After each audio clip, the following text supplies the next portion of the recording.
There was this terrible sounds, tearing of metal, G-loads. There's yaw to the right. Simultaneous with that change of direction was this sensation that something was like drop kicking your backside. You could feel yourself coming up and over, head over heels. The windshield went completely green and brown. Split second, cold air blowing on my left shoulder. The windshield lightened for a split second, darkened a second time. Heat and humidity and violence beyond any words I could ever hope to put forth. My next recognition was being still. I was upside down. I had mud in my eyes and my ears. I couldn't hear, I couldn't see, I couldn't move.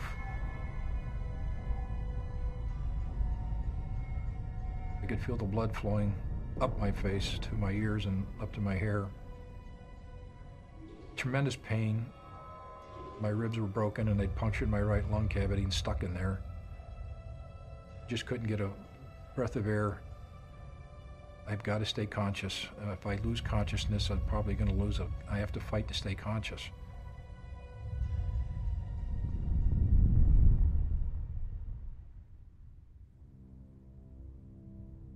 We ended up in 4 distinct pieces. We landed with the right wing down. The wing ruptured open and 11,000 pounds of kerosene came out and started on fire. The wing that dipped on landing, that was the wing that was always going down? The right wing, yeah. The damn thing always wanted to go down. The engine itself was totally demolished by the impact as it smashed into the ground once the gear fell. The tail broke off and tumbled down the runway at 200 plus miles an hour with people in it. The airplane was in a cartwheeling motion because the engine on the left wing is now running at maximum power. Like a pinwheel, it's just causing the airplane to rotate because the engine's pushing it around. When the tail broke off, the airplane is much heavier forward, so the airplane is now coming up in the air like a seesaw that somebody got off. The cockpit is getting pointed straight to the earth, and we skipped like a pogo stick. The first skip, when I saw the windshield go dark brown and green and I still felt the air conditioning, we were still integral to the aircraft. The stress caused the cockpit to break off like a pencil tip. The main wreckage slammed on its back and slid into a cornfield across an active runway, burning there. Debris everywhere. What seemed like an eternity was in fact 30 minutes before we were found. Our engineer, Dudley DeVork, was able to get his hand up through some wreckage, and somehow he drew attention to somebody driving by. The guy said, "What is this?" "It's the cockpit, there's 4 of us in here." The Air National Guard brought over a huge forklift truck with chains and tried to lift it so that the fire rescue people could climb underneath and cut us out of our seats and get us out of there. The cockpit had become so dismembered that it was basically a pile of trash. Whenever they lifted us with chains, it compacted us in tighter. We'd scream in pain because it just made it worse, so they put you back down and then try to rearrange chains. I felt a hand just tap me on the chest. "Don't worry, buddy, I got you. You're going to be fine, we got you." And salvation.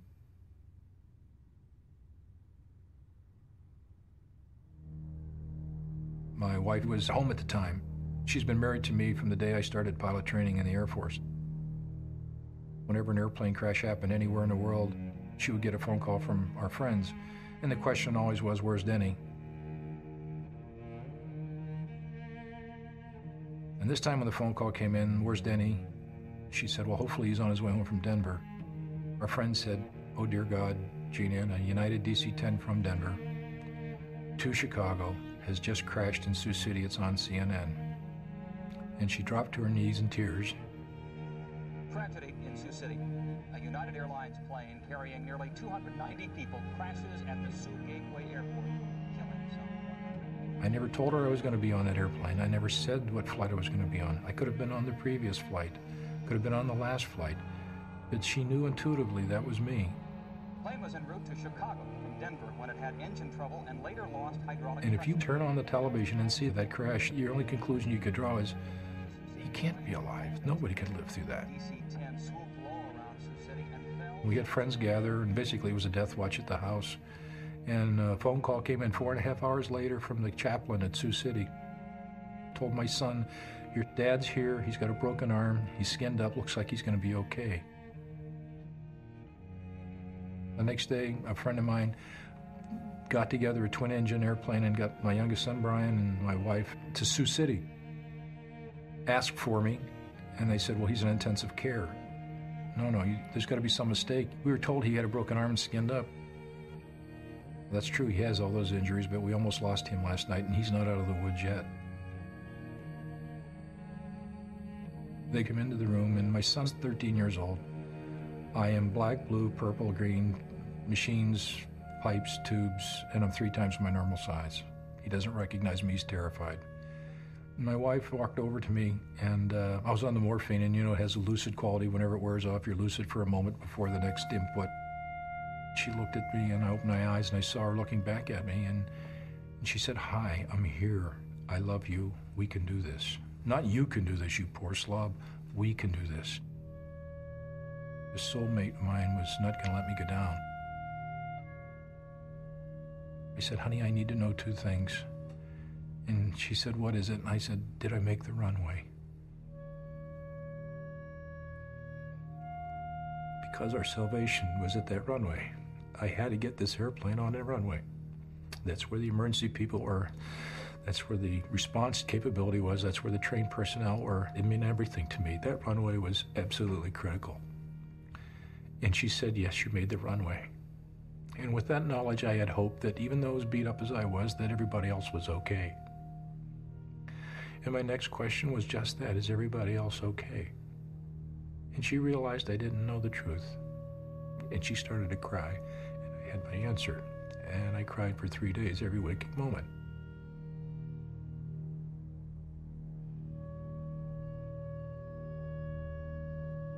There's 112 people that did not make it that day.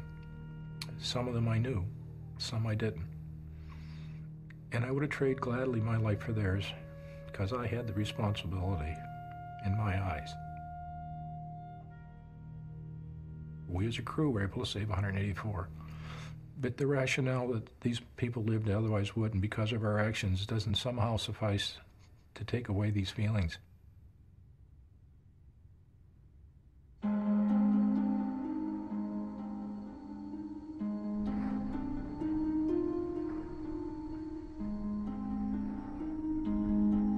They carry black boxes on all airliners, and post-accident, they will get the information extracted from the last 30 minutes from the voice recorder and for the entire flight from the flight data recorder. They're able to load a simulator of the same type aircraft and put in the same circumstance. I say, okay, now all the hydraulics are gone. Was this back in Denver? This is back in Denver in our training center, yeah. They had a pilot from McDonnell Douglas Corporation, one of their test pilots, and one of United's management DC-10 pilots, Gordy Carter, to see if there's some methodology that can be taught to other pilots should it happen again.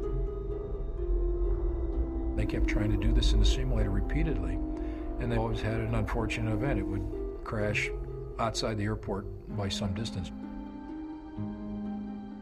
They called me after their 28th failure. Gordy was just calling to see how I was doing, how my injuries were coming along. We're in the simulator, we're trying to make this thing happen again, and boy, we just can't get it done. And they shared with me their technique, and I said, no, try this, do it this way, this way, this way, this way. You have to be more proactive, more responsive. Armed with that, they were able to get it on the ground. It still crashed, but the point was they got it to the airport. He said, we had 29 opportunities. You only had one. One lesson learned is that you can do more than you possibly believe you can. We had to. We rose above anything we believed of ourselves, and I think that translates to the human race in general, not just me. I imbue strongly on any pilot that I can. Make sure that the airplane's the way you want it. Make sure the fuel's the way you want it. make sure that the weather conditions are the way you need it.